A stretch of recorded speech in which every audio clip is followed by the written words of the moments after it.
Jadi ada beberapa hal yang saya pelajari dan ingin saya terapkan juga di dalam teori kepemimpinan di sistem pendidikan. Yang pertama adalah perubahan paradigma. Dari kementerian sampai ke dinas, pengawas sampai kepala sekolah. Saya ingin mengajak bapak-bapak ibu-ibu merubah paradigma kepemimpinan dari tadinya itu penguasa atau pengendali atau regulator. Kita berubah menjadi paradigma kepemimpinan yang melayani. Kita semua jadi pelayan, pembantu daripada bawahan kita. Ini mungkin perubahan dasar yang terpenting.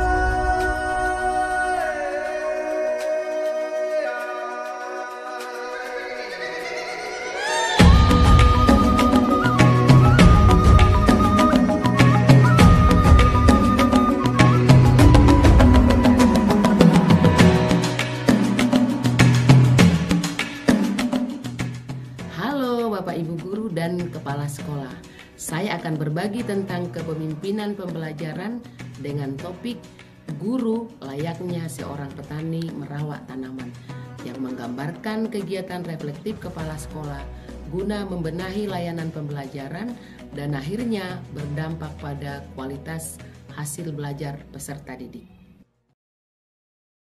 Kepemimpinan pembelajaran adalah sesuatu yang dilakukan oleh kepala sekolah sebagai upaya pengembangan lingkungan pembelajaran yang lebih produktif dalam belajar dan berkarya, supaya guru dan peserta didik merasa senang dan bahagia dalam kegiatan belajar mengajar. Kepemimpinan pembelajaran mengutamakan hal-hal terkait pembelajaran, seperti kurikulum, proses belajar mengajar, asesmen, pengembangan kompetensi guru, serta pengembangan komunitas belajar. Namun, faktanya sekolah menghadapi beberapa tantangan.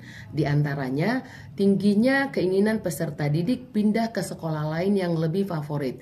Sekolah yang dianggap masyarakat selama ini lebih baik, karena lulusan mereka lebih banyak diterima di perguruan tinggi negeri yang bergengsi. Seperti pernyataan anak berikut ini. Semester genap saya mau pindah ke sekolah lain. Emang kamu aja? Saya juga mau pindah. Memang sekolah kami bukanlah sekolah favorit di antara SMA negeri yang ada di Jakarta, khususnya di Jakarta Selatan. Sekolah kami muridnya berjumlah 775 peserta didik dan 46 guru.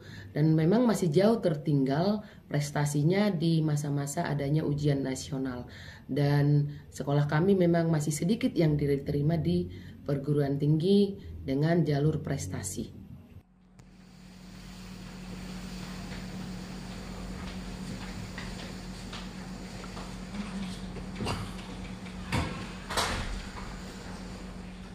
Siapa suruh kamu masuk SMA? Ya memang seperti itu pelajarannya.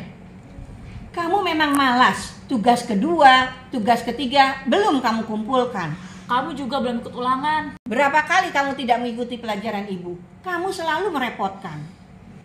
Baiklah, kita cukupkan pembinaan hari ini ya. Coba ibu kepala sekolah yang mengajar. Memang dia malas. Orang tuanya tidak peduli. Kenapa harus kami, Bu, yang berubah?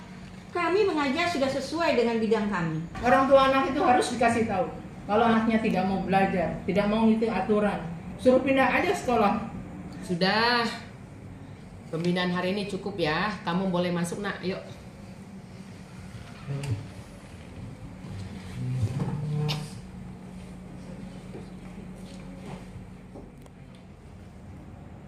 Ingat ya Bu Guru, anak itu ibarat tanaman yang harus kita rawat. Kitalah yang harus merawatnya supaya tumbuh dan berkembang sesuai bakat, minat, dan kemampuannya. Ingat ya teman-teman ya. Guru menganggap peserta didik mesti pintar pada semua mata pelajaran yang diajarkan di SMA. Ketidakhadiran, keterlambatan, pengumpulan tugas, hasil belajar rendah, merokok, pelanggaran tata tertib adalah persoalan yang membuat guru sering marah dan akhirnya menghambat pada pelaksanaan kegiatan belajar mengajar. Persoalan lain adalah orang tua yang menyerahkan penanganan anaknya sepenuhnya ke pihak sekolah, seolah-olah orang tua menitipkan anaknya di sekolah dan anaknya pulang seperti pada laundry. Melihat kondisi tersebut, kepala sekolah merasa gelisah dan mencari cara bagaimana mengubah paradigma guru yang masih mengikuti cara-cara lama dan belum mau bergerak. Berdasarkan keinginan yang kuat untuk memajukan sekolah dan ingin meningkatkan kualitas pengelolaan sekolah, khususnya kualitas layanan pembelajaran peserta didik, maka kepala sekolah mengikuti program sekolah penggerak. Kepala sekolah melakukan beberapa aksi dalam beberapa langkah berikut. Langkah pertama adalah memahami filosofi pendidikan dan hak anak menurut Ki Hajar Dewantara. Dengan pemahaman yang baik dan menyeluruh, maka diteruskan kepada guru dengan baik. Lalu langkah kedua, menyampaikan konsep paradigma baru secara terus-menerus kepada guru. Kapan saja, misalnya pada rapat dewan guru, pada pelatihan, dan secara rutin saat kegiatan komunitas belajar, serta dengan memanfaatkan materi pada platform Merdeka Mengajar. Ketiga adalah kepala sekolah melakukan pertemuan dengan guru, yaitu pada saat istirahat, kepala sekolah memanfaatkan 15 menit dengan guru untuk membicarakan dan membahas apa yang menjadi kegelisahan guru dan ketidaktahuan guru terkait implementasi paradigma baru. Kedua, pada pagi hari sebelum kegiatan belajar mengajar, setiap minggu kepala sekolah melakukan briefing pagi. Lalu yang ketiga, setiap hari Jumat pukul 1 siang sampai dengan pukul 3 sore, semua guru mengikuti komunitas belajar dipimpin koordinator komunitas belajar di sekolah dan didampingi oleh kepala sekolah.